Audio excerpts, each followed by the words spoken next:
Bad through the heavens के एक और न्यू वीडियो में आपका स्वागत है। पिछले एपिसोड में हमने देखा था टियान हेजी ब्रदर्स शोइन के ग्रुप के ऊपर हमला कर रहे थे ताकि वो उन लोगों से प्यूरिफाइंग डिमोनिक लोटस फ्लेम के मैप का लास्ट पीस ले सके। फाइट बहुत ज्यादा भयंकर होती है और क्योंकि यालाओ इस वक्त बानसेंग लेवल पर थे और शोइन भी अब काफी ज्यादा ताकतवर हो गया था, इसी वजह से दोनों ही इन लोगों से फाइट करते हैं और लास्टली इन तीनों को ही मार देते हैं। अब आगे तो एपिसोड बिल्कुल उसी सीन से स्टार्ट होती है। तो क्योंकि तीनों लोग मारे जा चुके हैं, मास्टर यालाओ इन लोगों का स्टोरेज रिंग कलेक्ट करते हैं। ये तीनों लोग भी स्पेशल ट्रेड फेयर में बहुत ज्यादा बिडिंग कर रहे थे, मतलब जरूर ही इन लोगों ने भी काफी अच्छी चीजें हासिल करी होंगी। यालाओ उन रिंग्स को शोइन को देते हैं। शोइन उन रिंग्स का स्पिरिचुअल इम्प्रिंट्स तोड़ता है। ये काफी ज्यादा आसान था क्योंकि तीनों ही लोग मारे जा चुके थे और जैसा कि ये लोग एक्सपेक्ट कर रहे थे, इन लोगों के पास से एक अच्छी ट्रेजर मिल जाती है। ये चीज किंग कॉन्ग ग्लास बॉडी था। इसे भी ट्रेड फेयर में ऑक्शन करा गया था, जिसको टियान हेजी का दूसरा भाई डी हेजी खरीदा था। वो चीज बहुत ज्यादा स्ट्रॉन्ग थी। शोइन उसे पाकर बड़ा खुश हो जाता है। जो ये किंग कॉन्ग ग्लास बॉडी है, ये एक टियान क्लास का लो लेवल दाओ स्किल है। शोइन इसे हासिल करना चाहता था पर वो उस समय उस पर बिड नहीं करा, इसीलिए उसके जाने के बाद शोइन थोड़ा सा रिग्रेटफुल फील कर रहा था।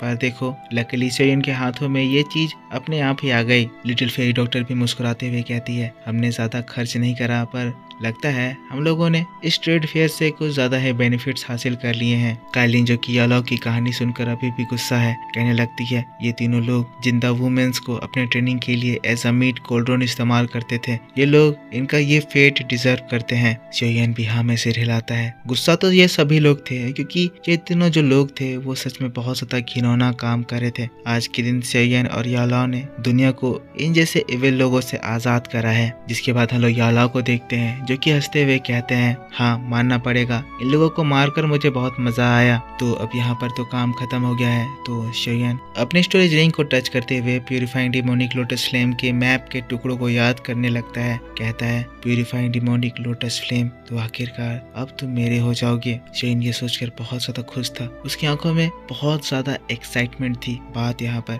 The third strongest heavenly flame की हो रही थी। यालाओ भी शोइन के एक्सप्रेशन को देखकर खुश था। स्माइल करते हुए कहता है, ठीक है, अब हमें यहाँ से चलना चाहिए। अगले ही पल यालाओ स्पेस में क्रैक करते हैं और हाँ, नेक्स्ट सीन हम लोग इन लोगों को देखते हैं कि ये लोग फॉलन स्टार पवेलियन में हैं, पर पीछे है जहाँ पर थोड़ी देर पहले फाइट हुई थी। डिस्ट्रक्टिव एनर्जी को फील करके बहुत सारे लोग आ गए थे। देखते हैं कि यहाँ पर 3 लाशें पड़ी हुई है। लोग देखकर शॉक्ड हो जाते हैं। कहते हैं, तो ये तो वो डीमन हे घोस्ट हैं। इन लोगों की स्ट्रेंथ तो 1000 के पीक पर थी। पता नहीं कौन इन लोगों को मार कर चला गया। अब सीन शिफ्ट होता है और हम लोगों को फॉलन स्टार पवेलियन को दिखाया जाता है। हम लोग शोइन और मास्टर यालाओ को देखते हैं जो कि एक खाली कमरे में बैठे हुए थे। समय था अब मैप्स के सारे टुकड़ों को जोड़ने का। यालाओ, जो कि शोइन के पास ही थे, बड़े एक्साइटमेंट के साथ कहते हैं, शोइन उन एंशिएंट मैप को जोड़ो। मैं बहुत ज्यादा क्यूरियस हूँ कि क्या होगा जब मैप्स के वो फ्रेगमेंट एक जगह गैदर करे जाएंगे। शोइन हाँ में सिर हिलाता है। मैप्स के सारे पीसेस को निकाल लेता है, जिसके बाद मैप के आखिरी टुकड़े को 3 टुकड़ों के साथ जोड़ता है। दोनों ही गौर से उसे देखने लगते हैं। देख रहे थे कि आखिर मैप में क्या होगा। मैप में थोड़ी सी तो चेंजेस आती है, कुछ लाइन्स उभर कर आती हैं, पर कुछ भी साफ समझ में नहीं आ रहा होता है। ये बस ऑर्डिनरी लाइन की तरह लग रहे थे, कोई एग्जैक्ट रास्ता को डिनोट नहीं कर रहे थे। शोइन जब ये देखता है, समझता है, तो वो एकदम शॉक्ड सा हो जाता है। उसका दिल एकदम बैठ सा जाता है। ये घबरा रहा है क्योंकि इतने सालों तक ये जिन मैप्स के टुकड़ों को ढूंढ रहा था, जब अब वो उनको जोड़ दिया है, तब ये मैप तो कुछ दिखा ही नहीं रहे हैं। देखकर लग रहा है जैसे ये मैप बेकार है। यालाओ भी, जो कि थोड़ा सा परेशान थे, लेकिन बड़े शांत आवाज के साथ कहते हैं, शोइन हड़बड़ाने की जरूरत नहीं है। ये जो एंशिएंट मैप है ये बहुत ज्यादा पुराना है। देखकर तो लग रहा है कि मैप रियल ही है, क्योंकि इस तरह की पुरानी चीजें इतनी आसानी से नहीं मिलती है। जरूरी इसमें कोई मिस्ट्री छुपी हुई होगी। यालाओ की बात को सुनकर शोइन को थोड़ा सा राहत मिलता है। शोइन घूर कर देख रहा था, इंतजार कर रहा था। तभी यालाओ कहते हैं, अच्छा शोइन, इसके ऊपर अपना ब्लड का ड्रॉप डाल कर देखो। शोइन जैसे ही ये सुनता है, तुरंत ही अपने उंगली को थोड़ा सा काटता है और फिर ब्लड को मैप के कॉर्नर में ड्रॉप करता है। जैसे ही ड्रॉप करता है, हाँ, इसमें रिएक्शन होना स्टार्ट होती है। मैप थोड़ा सा चमकता है, लेकिन थोड़ी देर के बाद फिर से जैसा था वैसा ही हो जाता है। सारे जो लाइंस थे अच्छे से उभर कर नहीं आते हैं। अब इतने तक में तो शेयन पूरा डीमोटिवेट हो गया था। शेयन के चेहरे पर जितनी खुशी थी सब एकदम उदासी में बदल गई थी। रूम में पूरा सन्नाटा छा गया था, जिसकी थोड़ी देर बाद शेयन एक गहरी सांस लेता है। मैप को देखते हुए कहता है क्योंकि ये मैप पूरी तरह से यूजलेस है तो इसे रखने का कोई फायदा नहीं है। फिर शेयन अपने हेवनली फ्लेम को बाहर निकाल लेता है, उसको जलाने की कोशिश करता है, लेकिन जैसे ही हेवनली फ्लेम मैप पर पड़ती है, ये जो इतनी पावरफुल हेवनली फ्लेम है वो तक मैप का कुछ भी नहीं बिगाड़ पाती है। येलो तुरंत ही शेयन को रोकता है, आगे से जलाने की कोशिश ना करने को कहता है। शेयन भी शॉक था, कहता है आखिर ये मैप का टुकड़ा जला क्यों नहीं। येलो थोड़ा सोचते हैं, मैप को देखते हैं जिसमें कुछ तो हो रहा था। हेवनली फ्लेम के कांटेक्ट में आते ही इसमें कुछ मैजिक जैसी चीजें होने लगी थी। तुरंत ही येलो कहते हैं शेयन फ्लेम की स्ट्रेंथ को बढ़ाओ। ये बात सुनते ही अगले ही पल शेयन अपने 4 फ्लेम के मर्जर को पूरे फुल पावर के साथ मैप के ऊपर झोंकता है। हेवनली फ्लेम की वजह से रूम का टेम्परेचर बहुत ही ज्यादा बढ़ जाता है। इवन अगल बगल का स्पेस भी क्रैक करने लगता है। लेकिन शॉकिंगली हम लोग उस मैप के टुकड़े को देखते हैं जो कि जलने का नाम नहीं ले रही थी। हमें पता है कि शेयन का जो हेवनली फ्लेम है वो इतना ज्यादा ताकतवर है कि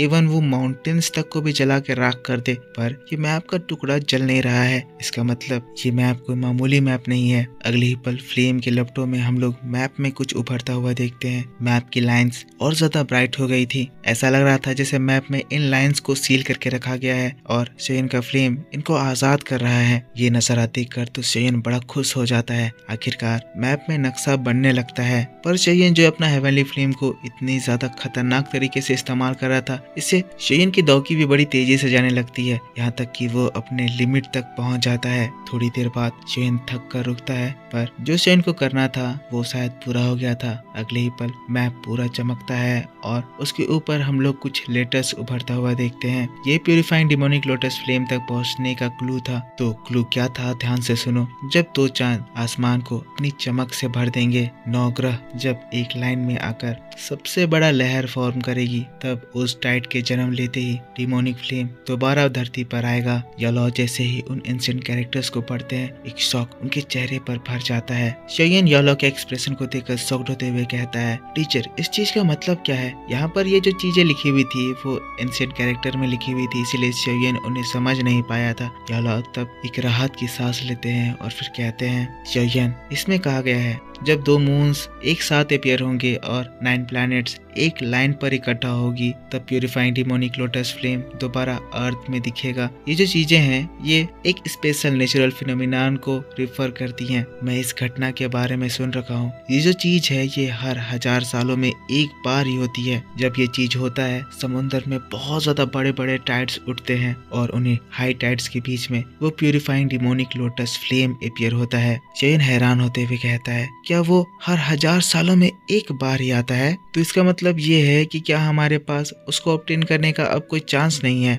येलो तब शेयन को बताते हैं, अगर ध्यान से ईयर्स को काउंट करा जाए तो अभी जो समय चल रहा है उस फिनोमेनन के होने में अभी 3 साल बचे हुए हैं। इसका मतलब पिछले बार जब वो purifying demonic lotus flame appear हुआ था वो 997 ईयर्स पहले हुआ था। ये चीज भी बहुत ज्यादा बढ़िया है। जो प्यूरिफाइंग डिमोनिक लोटस फ्लेम है वो सच में बहुत बहुत ज्यादा पावरफुल है। अगर उसे सबड्यू करने की बात करे तो तुम्हारी बात तो भूल ही जाओ, मैं खुद इस स्ट्रेंथ के साथ भी उसे सबड्यू करने में अनसक्सेसफुल रहूंगा। जब कोई इसे जबरदस्ती सबड्यू करने की कोशिश भी करता है तो इसे एक बहुत ही ज्यादा बड़ा बैकलैश झेलना पड़ सकता है। तो क्योंकि उस चीज के होने में अभी 3 साल बचे हैं तो तुम्हारे पास मौका है कि तुम अपने स्ट्रेंथ को बढ़ाओ। शेयन इन 3 सालों में तुम्हें किसी भी हालत में दाओ शेंग लेवल पर पहुंचना होगा। अगर तुम ये करने में फेल हो गए तो तुम उस फ्लेम को अपीयर होता हुआ देखोगे पर उसे सबड्यू नहीं कर पाओगे। शेयन भी तब थोड़ा सैड होते हुए कहता है, तो क्या मेरी इतने सालों की मेहनत में बस मुझे इसके बारे में इंफॉर्मेशन ही मिलेगा, ना कि असली में वो प्यूरिफाइंग डिमोनिक लोटस फ्लेम। शेयन ऐसा इसीलिए कह रहा है क्योंकि येलो ने जो कंडीशन रख दी है वो चीज बहुत ज्यादा इम्पॉसिबल टाइप की है। भले ही शेयन को इन्फॉर्मेशन मिल गया पर अब उसे सबड्यू करने के लिए शेयन को दाओ शेंग लेवल पर पहुंचना होगा और सबड्यू नहीं कर पाया तो सारी मेहनत बर्बाद। अब यहाँ पर सारी चीजें पता चल गई है तो शेयन मैप को कलेक्ट करने के लिए अपने हाथों को बढ़ाता है। लेकिन तभी हम देखते हैं अचानक ही मैप में एक लोटस इमेज दिखाई देता है। फिर अगले ही पल एक एनर्जी बाहर निकलती है जो कि तेजी से शेयन के फोरहेड की ओर बढ़ती है। शेयन येलो दोनों ही ये चीज देखकर पूरी तरह से शॉक्ड इस अजीब सी एनर्जी को फील करके शयन तुरंत ही रिएक्ट करता है, एक डिफेंस फॉर्मेशन बनाता है। पर ये जो अजीब सी एनर्जी थी वो शयन की इतने ज्यादा स्ट्रॉन्ग डिफेंस तक को बड़े आसानी से तोड़ देती है और हाँ, शयन के फोरहेड में एंटर कर जाती है। अब जो भी चीज था वो बहुत ज्यादा अजीब था, तो शयन तुरंत ही अपने स्पिरिचुअल स्ट्रेंथ को कंट्रोल करता है और उसको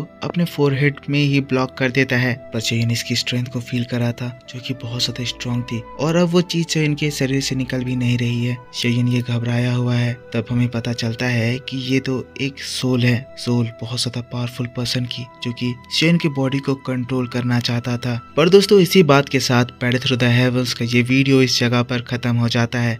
तो मेरे दोस्तों आप मुझको बताओ कि आपको ये एक्सप्लेनेशन कैसा लगा। अगर आपको वीडियो पसंद आया है तो इसके ऊपर एक लाइक जरूर कर देना, कमेंट करके बताना कि वीडियो कैसा लगा। इसका नेक्स्ट पार्ट और भी ज्यादा इंटरेस्टिंग है जिसमें मैं आपको आगे की स्टोरी बताऊंगा। आगे का एपिसोड आपके लिए इस चैनल पर कल शाम 6:30 या 7 बजे तक अपलोड कर दिया जाएगा। पर हाँ, अगर आपको जल्दी चाहिए तो इस वीडियो पर आपको सपोर्ट दिखाना होगा। तो दोस्तों ज्यादा से ज्यादा सपोर्ट दिखाइए, लाइक कीजिए, कमेंट करके बताइए कि आपको ये वीडियो कैसा लगा और चैनल को सब्सक्राइब नहीं कर रखा है तो सब्सक्राइब करके बेल आइकन जरूर से ऑन कर लीजिए। आप देख ही रहे हो कि मैं 1 लाख सब्सक्राइबर्स के बहुत ज्यादा करीब हूँ, तो सभी लोग प्लीज सब्सक्राइब करके 1 लाख सब्सक्राइबर्स पूरा कर दो। तो दोस्तों मिलूंगा मैं आपसे नेक्स्ट वीडियो को लेकर। पिछला एपिसोड नहीं देखा है तो जाकर देख लेना, गॉड ओताकू चैनल पर अपलोड किया गया है। Take care, bye bye, thanks for watching.